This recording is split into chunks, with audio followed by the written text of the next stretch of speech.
కీర్తనల గ్రంథము 33వ దావీదు కీర్తన 33వ దావీదు కీర్తన 11వ వచనాన్ని మనం ఈ ఉదయకాలంలో చదువుకుందాం.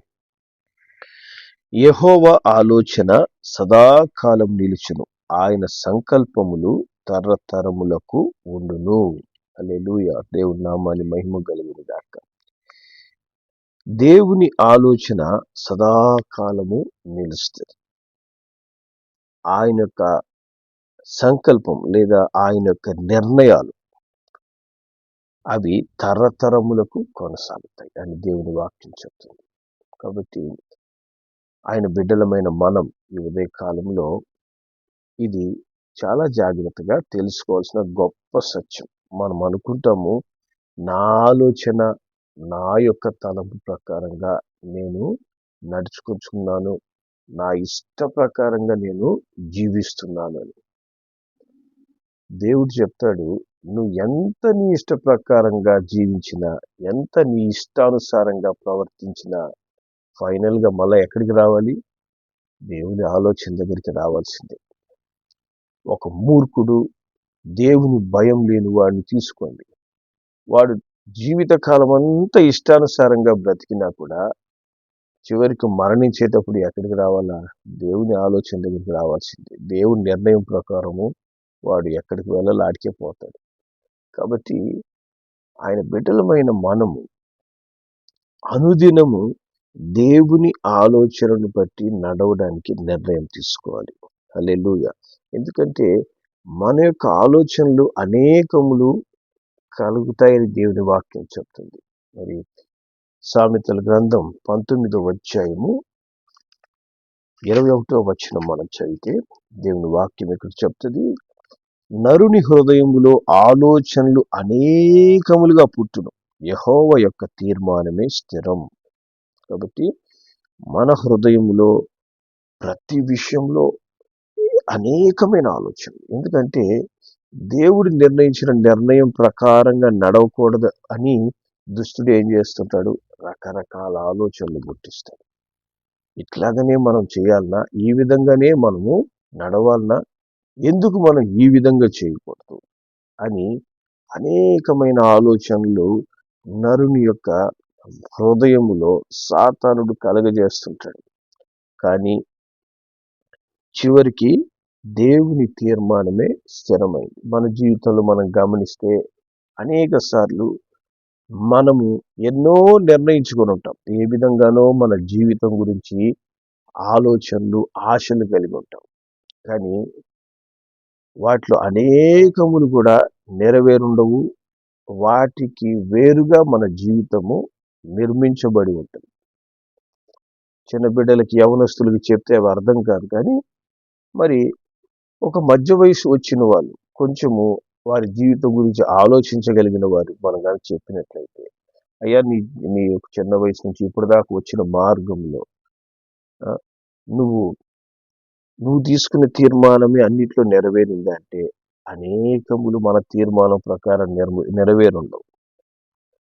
అనేక సార్లు మన నిర్ణయం ప్రకారము నడుచుకోవాలని మనం త్రూ ఫోర్స్ వద్దు అని చెప్తున్నా చేసినప్పుడు దాని ద్వారా మనం ఎంతో నష్టాన్ని పొందుకుని ఉంటాం. అది మనకు మేలును కాదు కదా, నష్టాన్ని తీసుకుని వచ్చి ఉంటుంది, ఇబ్బందిని తీసుకుని వచ్చి ఉంటుంది.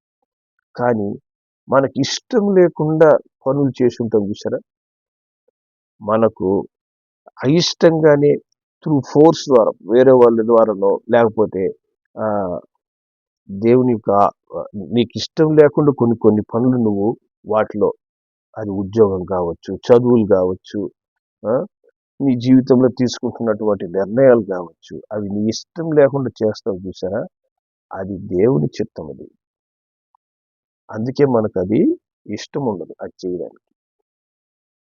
ఎందుకంటే మన ఆలోచనలు ఎక్కువ ఉంటాయి. మనం చాలా ఎక్కువ ఆలోచనలు వచ్చేస్తుంటాయి. నా లైఫ్ ఫిట్ అయిపోవాలి, ఆ విధంగా చేయాలి, ఈ విధంగా చేయాలి. నువ్వు ఎన్ని ఆలోచించినా నువ్వు ఇష్టం లేనిది నువ్వు జీవితంలో నెరవేరుంటుంది. ఎందుకంటే అక్కడ దేవుని చిత్తం నెరవేరాలి. హల్లెలూయా. ఆ దేవుని చిత్తం నెరవేరిన దగ్గర మొదట అది ఒకవేళ నీకు ఇష్టం లేనటువంటి ఆలోచన కాబట్టి అది నీకు కష్టంగా ఉంటుంది. కానీ రాను రాను అది నీకు దీవెనకరంగా మారి అది నీకు ఆశీర్వాదంగా, అది మరి నీ యొక్క ఉద్యోగంలో కావచ్చు, నీ చదువులు కావచ్చు, నీ యొక్క వ్యాపారాలు కావచ్చు, నీ యొక్క కుటుంబ జీవితం కావచ్చు, ఎక్కడైతే మనం సొంత నిర్ణయాలు తీసుకొని ఉంటామో అది మనకు ఇబ్బందిగాను, ఎప్పుడైతే మనకి ఇష్టం లేని పని మనం చేసుంటామో అది ఆశీర్వాదంగాను ఉంటాయి. మనం ఒక లిస్ట్ పెట్టుకుని కానీ రాసుకున్నాం అనుకోండి, ఇష్టం లేనివి నేను ఏమేం చేశానని, అవన్నీ కూడా నీకు ఆశీర్వాదంగా ఉంటాయి. ఎప్పుడైతే నువ్వు ఇష్టపడి వద్దు అని చెప్తున్నావో చేసుంటారు చూసినా, అవన్నీ కూడా ఇబ్బందిగా మారింటాయి. ఎందుకంటే దేవుని ఆలోచన మనకు మంచిది, దేవుని చిత్తానికి లోబడ్డం మనకు మంచిది, దేవుని యొక్క తీర్మానాలు స్థిరమైనవి. హల్లెలూయా. దేవుడు నీ పట్ల ఒక ఆలోచన కలిగి ఉంటాడు, కానీ నిన్ను పట్టుకొని ఆ ఆలోచనలో నడిపించాడు, నీకు స్వేచ్ఛనిస్తాడు, మనకు స్వేచ్ఛనిస్తాడు. ఓకే, నీ ఆలోచన ప్రకారం ఉన్నాడు నేను. మన బిడ్డలకి ఎట్లా మనం స్వేచ్ఛ ఇస్తామో ఆ విధంగా దేవుడు ఏం చేస్తాడంటే, నాకు ఒక ఆలోచన నీ పట్ల ఉంది, కానీ నీకు స్వేచ్ఛ ఇస్తున్నా, నా నిర్ణయంలో నువ్వు నడవడానికి నువ్వు అప్పగించుకుంటే ఎంతో మంచిది. లేదు, నాకు స్వేచ్ఛ కావాలి అనే దాంట్లో నువ్వు నడిచినావంటే ఒక దినం మళ్ళా ఎక్కడికి వస్తావు? దేవుని ఆలోచన దగ్గరికి రావాల్సిందే.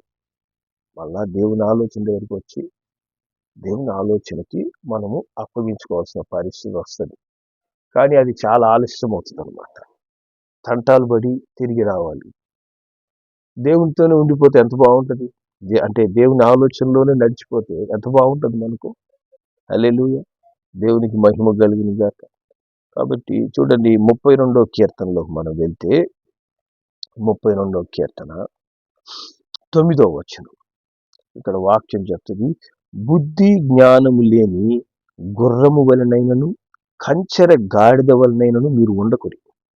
అవి నీ దగ్గరకు తేబడినట్లు వాటి నోరు వారుతోనూ కళ్ళెముతోనూ బిగింపవలను. చూసారా, బుద్ధి జ్ఞానం లేనటువంటి గుర్రంలాగా ఉంటారు కొంతమంది, కంచెర గాడిదల్లాగా ఉంటారు. అవి రెండు ఏం చేస్తాయి తెలిసిన, మాట వినవు. నాకు పవర్ ఉంది, నాకు శక్తి ఉంది, నాకు ఆలోచన ఉంది, నేను నిర్ణయాలు తీసుకుంటా, నా ఆలోచన ప్రకారం నేను వెళ్ళిపోతా, నేను ఏమన్నా చేయగలవు,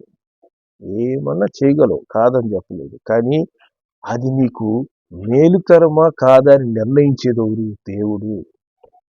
అది నీకు ఆశీర్వాదకరమా కాదా అని నిర్ణయించేదెవరు? దేవుడు. దేవుడు నిర్ణయిస్తాడు.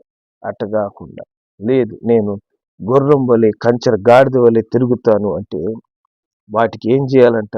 మాట వినడానికి వాటి నోటికి వారు కళ్ళెము బిగించి తిరిగి మన కంట్రోల్లోకి తీసుకురావాలి. అదేవిధంగా దేవుడు ఏం చేస్తాడు? కొంత సమయం ఇస్తాడు. కొంత సమయం నువ్వు గుర్రంలాగుండు, కొంచెంకాలం నువ్వు కంచెర గాడిదలాగా తిరుగు. కానీ ఒక టైం అనేది వస్తుంది, దేవుడు ఒక దెబ్బ కొట్టినప్పుడు ఆఖరికి మళ్ళా దేవుని ఎద్దుకు నడిపించబడాల్సిందే. ఎందుకంటే అది ఇంకా నీకు కీడు కాకముందే దేవుడిని సరిచేయాలని ఆశపడతారు మనల్ని. ఆ సరిచేయాలని ఆలోచించి దేవుడు ఏం చేస్తాడు? మన నోటికి కళ్యాణ్ని వారుని వేసి బిగించి సరైన మార్గంలో తీసుకుని వస్తాడు. హల్లెలూయా, దేవుడు నామానికి మహిమ కలుగును గాక. కాబట్టి చూడండి, దేవుని యొక్క ఆలోచన ఈ సకల సృష్టిలో నెరవేరుతుంది. దేవుడు సృష్టించినటువంటి ఈ యొక్క ఆకాశ మహాకాశాలు, మరి సముద్రాలు, సమస్తమైనటువంటి మరి చెట్లు, జంతువులు, ఇవన్నీ కూడా ఏం చేస్తున్నాయి? దేవుని యొక్క ఆలోచనకు లోబడుతున్నాయి. అవి కనుక దేవుడు సూర్యునితో తూర్పు నుంచి పడమరకు నువ్వు వెళ్ళాలి అని చెప్పేసి చెప్తే, లేదు నేను పడవ నుంచి తూర్పుకు వస్తానని చెప్తే వాతావరణ పరిస్థితులు మారిపోతాయి. నువ్వు ఈ లైన్లోనే నువ్వు వెళ్ళాలని భూమికి చెప్తే, నేను కాదు ఇంకొక టైప్లో నేను తిరుగుతాను అంటే పరిస్థితులు మారిపోతాయి. కాబట్టి మరి చెట్లకి మీరు ఆక్సిజన్ తయారు చేసి ఇవ్వాలి అంటే, మేము ఆక్సిజన్ కాదు కార్బన్ డైఆక్సైడ్ ఇస్తామంటే మనుషులందరూ చచ్చిపోతాం. ప్రతి దానికి దాని పని అప్పగించినప్పుడు ఆ పనులు ఈ సృష్టి నెరవేరుస్తుంది. అలాగే జంతువులు, అలాగే జీవులు అన్నీ కూడా దేవునికి లోబడుతున్నాయి. దేవునికి లోబడని ఒకే ఒక్క జీవి ఎవరంటే మానవుడు. మానవుడికి ఎందుకు ఇంత దేవునికి లోబడే స్వభావం ఎందుకు వస్తుందంటే, మానవుడికి మటుకే ఆలోచించే మనస్సునిచ్చాడు, స్వేచ్ఛనిచ్చాడు. అటువంటి ఆలోచన ఇచ్చే మనస్సు ఇప్పుడు మానవుడు ఏం చేయాలనుకుంటున్నాడు? మరి రోబోట్కి కూడా అటువంటి ఆలోచించే మనసు వస్తే ఏమవుతుంది అని రోబోట్కి ఆ విధంగా తయారు చేస్తున్నాడు. రాబోయే దినాల్లో మనిషిలాగా ఆలోచించే నిర్ణయాలు తీసుకునేటువంటి స్వేచ్ఛ నేను ఒకదాన్ని పునఃసృష్టి చేస్తే ఎట్లుండదు, నువ్వు ఎట్లా లోబడవో అది కూడా నీకు లోబడకుండా తయారవుతుంది ఒకరోజు. అప్పుడు ఆ రోబోట్ నీకు తిరగబడుతుంది. ఎందుకంటే మానవుడు తిరుగుబడే స్వభావం కలిగిన వాడు. మానవునికి స్వేచ్ఛ అనేది దేవుడు ఇచ్చాడని దేవునికి ఆలోచనకు, దేవుని చిత్తానికి, దేవుని యొక్క మంచి నిర్ణయాలకి మరి వేరుగా ప్రవర్తించాలని మానవుడు తలస్తాడు. కాబట్టి దేవుడు ఏం చేస్తాడంటే మళ్ళా తిరిగి సరిచేస్తాడు. బుద్ధి జ్ఞానం లేకుండా మనం ప్రవర్తించినప్పుడు మళ్ళా దేవుడు మనల్ని సరిచేసి క్రమపరుస్తాడు. ఎందుకంటే దేవుని ఆలోచన మట్టుకే సదాకాలము నిలుస్తుంది. హల్లెలూయా. దేవుని యొక్క తీర్మానాలే మన జీవితాల్లో శాశ్వతం. దేవుని వాక్యం చెప్తుంది 31వ కీర్తన 15వ వచనంలో, నా కాలగతులు నీ వశంలో ఉన్నవి అంటున్నాడు. కాబట్టి దావీదుకి ఒకటి అర్థమైంది. మరి తన జీవితంలో మరి ఆశీర్వాదకరమైన దినాలు చూస్తున్నాడు, కష్టమైన దినాలు చూస్తున్నాడు, శత్రువుల యొక్క దాడి చూస్తున్నాడు, అన్ని పరిస్థితులు చూస్తున్నప్పుడు దావీదుకి ఏం అర్థమైందంటే, నా జీవితంలో ఏది కూడా నేను అనుకున్న ప్రకారంగా జరగడం లేదు. ఎక్కడో దేవుడు నా జీవితాన్ని నిర్మించుకుంటూ వెళ్తూ ఉన్నాడు. నా జీవితాన్ని నడిపిస్తుండేది నేను అనుకుంటున్నాను, కానీ కాదు, నా జీవితాన్ని నడిపించేది నా దేవుడు. కాబట్టి ఆయన నోరు తెరిచి చెప్తున్నాడు, నా కాలం యొక్క గతి అంటే నా యొక్క జీవితం ఎలా నడవాలో, ఏ విధంగా తీర్చిదిద్దబడాలో ప్రతిది కూడా నీ చేతిలో ఉందయ్యా అని ఫైనల్గా డిసైడ్ చేసుకుంటున్నాడు. హల్లెలూయా. అది ఆయనకు మట్టుకే కాదు, మనందరి జీవితాలకు కూడా మనం తెలుసుకోవాల్సినటువంటి గొప్ప సత్యం. ఈ దినము నీ పరిస్థితి ఏ స్థితిలో మనం ఉన్నా కూడా మనం గ్రహించి, దేవా నా కాలగతి నీ చేతిలో ఉందయ్యా, నేను అనుకోని నా జీవితం నేను తయారు చేసుకోవాలని నేను ఆలోచించుకొని, నేను నిర్ణయాలు తీసుకొని, నేను అడుగులు వేసుకొని, ఇవన్నీ చేసి నేను ఎంతో దెబ్బలు తిని, ఎంతో ఇబ్బంది పాలై, కష్టాలు పాలై, తప్పిపోయిన కుమారుడిలాగా తయారైపోయి ఇప్పటికి నేను గ్రహిస్తున్నాను, నా కాలగతి దేవుని చేతిలో ఉంది. ఇకనైనా నేను చక్కగా దేవునికి నా జీవితాన్ని అప్పగించుకుంటే ఆయన చాలా జాగ్రత్తగా తిరిగి సరిచేస్తాడు. మన జీవితాలని తిరిగి నిర్మించగలిగినటువంటి గొప్ప దేవుడు ఆయన. మన జీవితాలని చాలా అద్భుతంగా మళ్ళా మలచగలడు.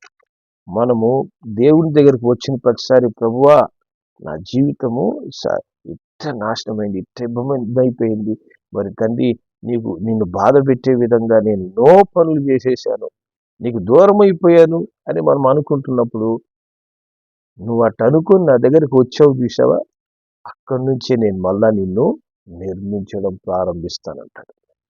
పనికిరాని వస్తువుగా మనం దేవుని చేతిలోకి వస్తే పనికొచ్చే పాత్రగా ఆయన రూపించగలడు. మనం చేయాల్సిన పని ఏంటంటే, ఈ పనికిరాని వ్యర్థమైన జీవితం, వ్యర్థం చేసుకున్నటువంటి, మరి మన ఆలోచన ప్రకారం నడుచుకున్నటువంటి ఈ యొక్కవన్నీ కూడా మనం ఏం చేయాలా?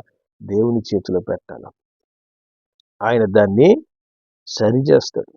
ఏ విధంగా పనికిరాని మరి వస్తువు నుంచి మరి అగ్నిలో కొలిమిలో కాల్చబడిన తర్వాత మరి ఒక ఇనుమును సరిచేసి దాంట్లో ఉన్నటువంటి పనికిరాని వస్తువులను తీసివేసి ఒక చక్కని పాత్రగా దేవుడు మరి ఆ బ్లాక్ స్మిత్ దాన్ని తయారు చేసి అతను సిద్ధపరుస్తాడో, అదే విధంగా మనం ఎప్పుడైతే దేవుని చేతులకు అప్పగిస్తామో ఆయన చక్కగా కడతాడంట.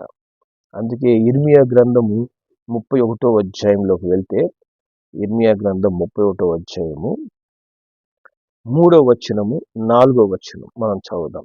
చాలా కాలం కిందట యెహోవా నాకు ప్రత్యక్షమై ఇట్లనెను, శాశ్వత ప్రేమతో నేను నిన్ను ప్రేమించుచున్నాను గనుక విడువక నీ ఎడల కృప చూపుచున్నాను. ఇశ్రాయేలు కన్యక, నీవు కట్టబడినట్లు నేనిక మీదట నిన్ను కట్టింతును. నీవు మరలా తంబురులు వాయింతువు, సంబరపడువాడి నాట్యములలో కలిసెదవు. చూసారా, దేవుడు అంటున్నాడు, నిన్ను శాశ్వతమైన ప్రేమతో నేను ప్రేమిస్తున్నా. నువ్వు చేసే తప్పిదాలు చూసి నిన్ను శిక్షించేవాడిగానో, లేకపోతే నువ్వు నాకు దూరం అయిపోవని ఇంకా నిన్ను పట్టించుకోకుండానో నేను ఉండేవాడిని కాదు. నాకు తెలుసు, నువ్వు చాలాసార్లు సొంత ఆలోచనలతో నువ్వు అడుగులు వేస్తున్నావు. నాకు దూరంగా నువ్వు ఉండాలని ఆశపడుతున్నావు. అయినా నేనేం చేస్తున్నాను, నా ప్రేమ ఒకే విధంగా ఉంది, మార్పు లేదు. మనుషులు అనుకుంటారు, లేదా దుష్టుడు అంటుంటాడు, నువ్వు చేసిన తప్పిదాల వల్ల దేవుడు నీకు దూరం అయిపోయాడు, దేవుడు నిన్ను వదిలేశాడు, అందుకే నీకు కష్టాలు, అందుకే నీకు సమస్యలు. దేవుడు మనల్ని వదిలిపెట్టాడు, మనము దేవుడిని వదిలిపెడతాం. అదే కారణం. మనం దేవునికి దూరం అయిపోయామనుకోండి. ఇప్పుడు యోనా దేవునికి దూరం అయ్యాడు. ఏమయ్యాడు? సముద్రంలో పడవేయబడ్డాడు. కానీ అక్కడ బుద్ధి వచ్చింది. ఆడ చేప కడుపులో చేరి కన్నీరు గారిస్తే మళ్ళా దేవుడు ఏం చేశాడు, తన ప్రణాళికలో ఎక్కడ ఉండాలో ఆ నినివే పట్టణంలో తీసుకుపోయి కక్కింపజేశాడు చేప చేత.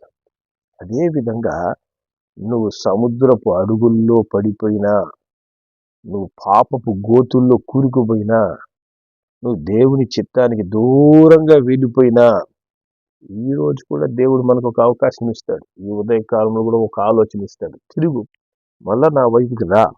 ఎందుకంటే నా ప్రేమ మారలేదు, నేను నిన్ను అట్టే ప్రేమిస్తున్నా. నా ప్రేమ పిచ్చిది. కాబట్టి ఆ పిచ్చి ప్రేమ ఏం చేస్తుంది, నీ కోసం ఇంకా సిలువలో ఆయన పరిశుద్ధ రక్తం కార్చబడుతుంది. ఆయన నిన్ను పరిశుద్ధపరచడానికి సిద్ధంగా ఉన్నాడు, ఎదురు చూస్తున్నాడు. నా బిడ్డ నా దగ్గరికి వస్తే తిరిగి నా రక్తంతో కడిగి నేను పరిశుద్ధపరుస్తాను, నూతన జీవితాన్ని దయచేస్తాను, నూతన సృష్టిగా నేను మారుస్తాను. మలినమైపోయినటువంటి నీ యొక్క ఆలోచనలను, నీ యొక్క శరీరం, నీ యొక్క మనస్సును, ఆత్మను, సమస్తాన్ని కూడా కడిగి వేయగలిగినటువంటి ప్రేమ శక్తి నా దగ్గర ఉందంటాడు దేవుడు.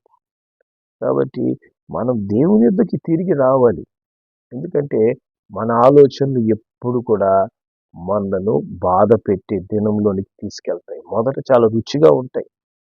మొదట దేవుడు నన్ను కంట్రోల్ చేసేది. నేను ఎందుకు వాక్యానికి లోబడాల? నేను నా ఇష్ట ప్రకారంగా బ్రతకడానికే నేను జీవిస్తున్నాను. లైఫ్ అనేది ఎంజాయ్ చేయాలి. దేవుడు ఎంజాయ్ చేయొద్దని ఎప్పుడు అనడు, ఎంజాయ్ చేయాలి. కానీ ఆ ఎంజాయ్మెంట్ కూడా నీకు ఆశీర్వాదంగా ఉండాలి. ఇతరులకు ఇబ్బందికరంగా నువ్వు ఉండకూడదు, నీకు ఇబ్బందికరంగా నువ్వు ఉండకూడదు. అది దేవుని ఆలోచన. కాబట్టి ఎప్పుడైతే మానవుడు దేవుని ఆలోచనకు లోబడ్డో ఏమవుతుంది? ఇప్పుడు మానవుడు తయారు చేస్తున్నటువంటి ప్రతి వస్తువులు ఏం చేస్తుంది? సృష్టిని నాశనం చేస్తున్నాయి. మానవుని యొక్క ఆలోచన ప్రకారం వాడు చేసే క్రియలన్నీ కూడా లోకానికి నాశనాన్ని తీసుకొని వస్తున్నాయి. అదే మానవుడు దేవుని ఆలోచన గనక లోబడి ఉంటే దేవుడు ఈ సృష్టికే మేలు కలిగే విధంగా మనిషిని వాడుకుంటాడు. కానీ మానవుడు ఏం చేస్తాడు? లోబడడు. కానీ దేవుడు ఏం చెప్తున్నాడు? అయినా కూడా నేను శాశ్వతమైన ప్రేమతో నిన్ను ప్రేమిస్తున్నా. ఈ రోజు కూడా, ఈ ఉదయకాలంలో కూడా నువ్వు చేసిన తప్పిదాలను బట్టి నాకు ఏ విధమైనటువంటి మార్పు నా ప్రేమలో రాలేదు. మానవునికి ఒక చిన్న తప్పు చేశాడు అనుకోండి, ఇంకా వాళ్ళతో మాటలు కట్ అయిపోతాయి, మాట్లాడరు. సొంత రక్త సంబంధికులు కూడా ఒకరొకరు పలుక్కోరు. ఒకరినొకరు చూడగానే వాడు చేసిన తప్పుల లిస్ట్ అంతా వాళ్ళ మొహం ముందు కనబడిపోతుంది. నన్ను ఈ విధంగా నాకు విరోధంగా చేశారు, ఈ విధంగా ప్రవర్తించారు, కాబట్టి జీవితంలో వాళ్ళతో నేను మాట్లాడుకుంటాను. దేవుడు అట్లాంటి వాడు కాదు. మనం అనుకుంటాము మనిషి దేవుడు ఒకటే అని. నెవర్. దేవుని ప్రేమ ఎప్పుడు ఒకటే విధంగా ఉంటుంది. ఆయన ప్రతిరోజు మాట్లాడడానికి, ప్రతి క్షణం నీతో మాట్లాడాలని ఎదురు చూసే దేవుడు ఆయన. ప్రతి క్షణం నీతో మాట్లాడి నీకు మంచి ఆలోచనలు ఇస్తాడు. హల్లెలూయా. నాశనం అయిపోయే ఆలోచనలు ఇవ్వడు. నీ జీవితం నిర్మించబడేటట్టు ఆయన అంటాడు, ఇశ్రాయేలు కన్యక, నీవు కట్టబడినట్లు నేను ఇక మీదట నిన్ను కట్టింతును. హల్లెలూయా. తిరిగి నీ జీవితం చక్కగా నిర్మించబడే విధంగా నేను కట్టిస్తాను. నేను మళ్ళా సరి చేస్తాను. మళ్ళా నిన్ను బాగు చేయగలను. అప్పుడు నువ్వు సంతోషముతో నన్ను ఆరాధిస్తావు, తంబూరలు వాయిస్తావు, నాట్యములు చేస్తావు.